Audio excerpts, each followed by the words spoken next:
अस्सलाम वालेकुम my YouTube family, आप सब कैसे हैं? उम्मीद करती हूँ आप सब खैरियत से होंगे। जी, आज मेरा गांव में लास्ट डे था, तो सुबह अम्मी मेरी माशाल्लाह कुरान पाक की तिलावत कर रही थी और ये मेरा भतीजा पास अपनी दादू के बैठा उनसे बातें कर रहा था और कुछ बातें वो मुझसे भी कर रहा था, क्योंकि हमने आज ही लाहौर के लिए निकलना था। और नाश्ता करने के बाद और थोड़ा बहुत सामान पैक करने के बाद हम लोग तकरीबन 12 बजे गांव से निकल आए थे। तो यहाँ पे मैं आप ही लोगों की फैमिली सी ऑफ कर रही थी और यहाँ पर अम्मी मुझे अपनी ज़मीनों की बातें बता रही हैं। आगे फिर पहाड़ा ये किनकी ज़मीन है अम्मी? जट्टां दी आ जट्टां दी मम्मा बेटा किनकी ज़मीन है? अल्लाह लाहू माफिश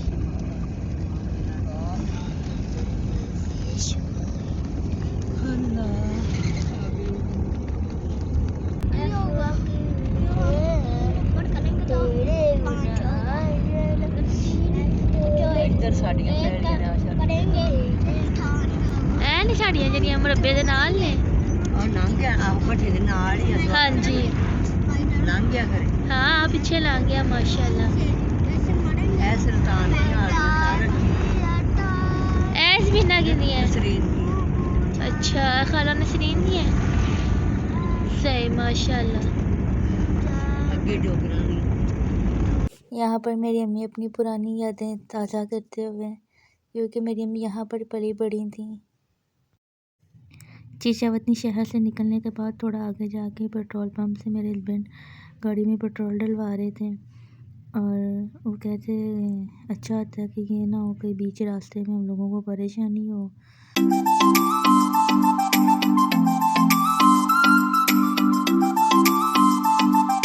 क्या कहा आपने? मुझे ना टबोल की चीज़ अच्छी आती है। टपोल की टपोल? पापा को हेलो बोल दो। हेलो यार, हेलो क्या कहे? यार, हेलो यार हेलो पापा नहीं कहते पापा को। मेरे को दे, मैं पापा नहीं, मेरे को पापा नहीं बोले जाते आपस से। अच्छा मेरे को यार ही बोले जाते हैं। मैंने वाले ने कहा मेरे पापा ने यार क्या कर ऐ लगदी है मतलब गन्ना मम्मा वो टक्कर लगे क्या ना। कर रहे हो? मैनू दे दो खाना बैठ में नहीं ये पापा कम कर आहो मैनू पता है ना बच्चों को ना गाड़ी रुक गई पिछले में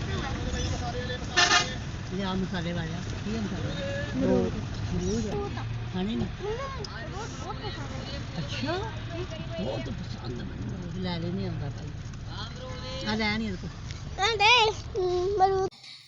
यहाँ पर अम्मी ने बच्चों को अमरूद लेकर दिए और बच्चों के जो पैकेट था अमरूद वाला उसमें मसाला नहीं डलवाया था, वो बिल्कुल सिंपल थे, जबकि जो हम बड़ों ने खाने थे वो मसाले वाले अमरूद थे और बहुत ही टेस्टी लग रहे थे। तो उसके अलावा हम यहाँ पे ओकारा टोल प्लाज़ा के पास पहुँचे हुए थे, तो यहाँ पे थोड़ा रश था बड़ी बड़ी गाड़ियों की वजह से।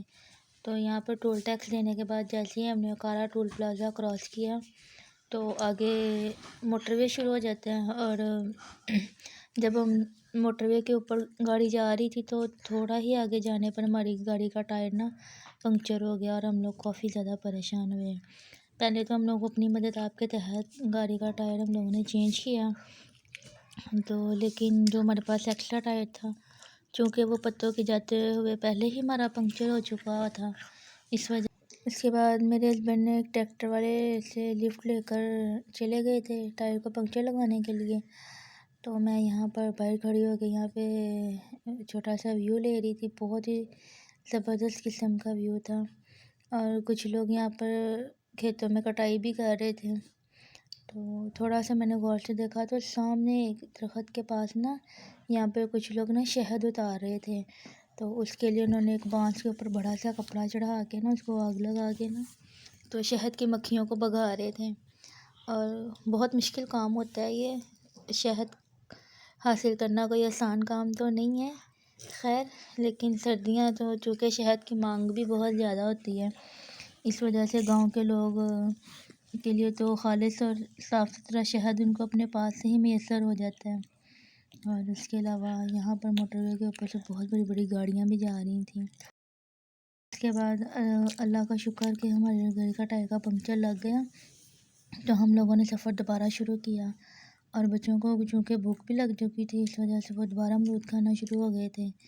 और अभी थोड़ी ही देर हुई थी, आधा घंटा ही हुआ था हम लोगों ने सफ़र शुरू किए हुए, तो असर की अज़ान हो गई थी।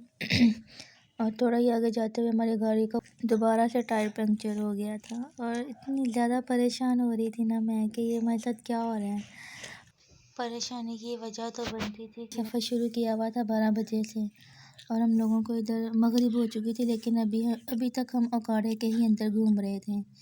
तो यहाँ पे दोबारा पंक्चर लगवा रहे थे और ये जो भाई थे उन्होंने ना हमें कहा कि आपके टायर में ऑलरेडी काफ़ी पंक्चर हो चुके हैं, तो इसका बेहतरीन हल यही है कि आप न्यू टायर लगवा लें। तो उसके बाद फिर हम लोगों ने यही फ़ैसला किया कि अभी सफ़र बहुत ज़्यादा पर है, बार बार परेशानी हो रही है, तो फिर हम लोगों ने सेकेंड हैंड टायर ही लगवाया था। लेकिन ऐसे ही था कि अब जाना तो है ही है, और बच्चों को तो कोई परेशानी नहीं होती है, वो अपना एंजॉय कर रहे थे, इधर उधर घूम फिर रहे थे। और यहाँ पर मेरा भतीजा भी माशाल्लाह बहुत खुश होके खेल रहा था। और कोई नहीं, ये सफ़र हमारे लिए बहुत ही यादगार रहेगा। और ये हमारी ज़िंदगी का पहला सफ़र था जो हमारे लिए 9.5 घंटे लंबा रहा था। और उसके बाद हम लोगों ने वहीं पे मगरिब की नमाज़ अदा की थी, और नमाज़ अदा करने के बाद हम लोगों ने दोबारा से सफ़र शुरू किया था। और उसके जब सेकेंड टाइम टायर चेंज करवाया ना, तो उसके बाद सफ़र अल्हम्दुलिल्लाह काफ़ी अच्छा जा रहा था। और हम लोग दुआएं पढ़ते जा रहे थे कि अल्लाह ताला अब हम खैर आफियत से घर पहुँचने गई और मज़ीद परेशानी ना आए। तो अम्मी भी कुछ परेशान थी, लेकिन मुझे हौसला दी जा रही थी कि तुम परेशान ना हो। और यहाँ पे हम एक और जगह पर रुके थे, वहाँ पे बच्चों ने शोर मचा दिया था कि हम लोगों ने वॉशरूम में जाना है, तो इस वजह से हम यहाँ पे एक पेट्रोल पंप पर रुके थे, यहाँ पे वॉशरूम करवाने के लिए बच्चों को लेकर गए थे।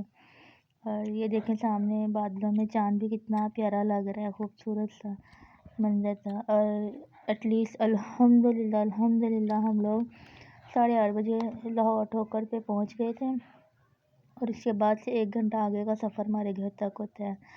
तो अल्लाह का शुक्र था हम खैर आफियत से 9:30 बजे अपने घर के अंदर थे।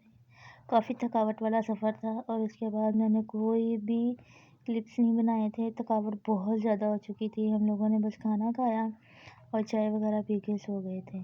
चलें, ये तो हमारा सफ़र था, एक यादगार रहेगी हमारे लिए जो मैंने एक सेव कर लिया है। और बाकी आपको पसंद आया हमारा ये छोटा सा ट्रैवल व्लॉग, तो please like share and subscribe, press the bell icon.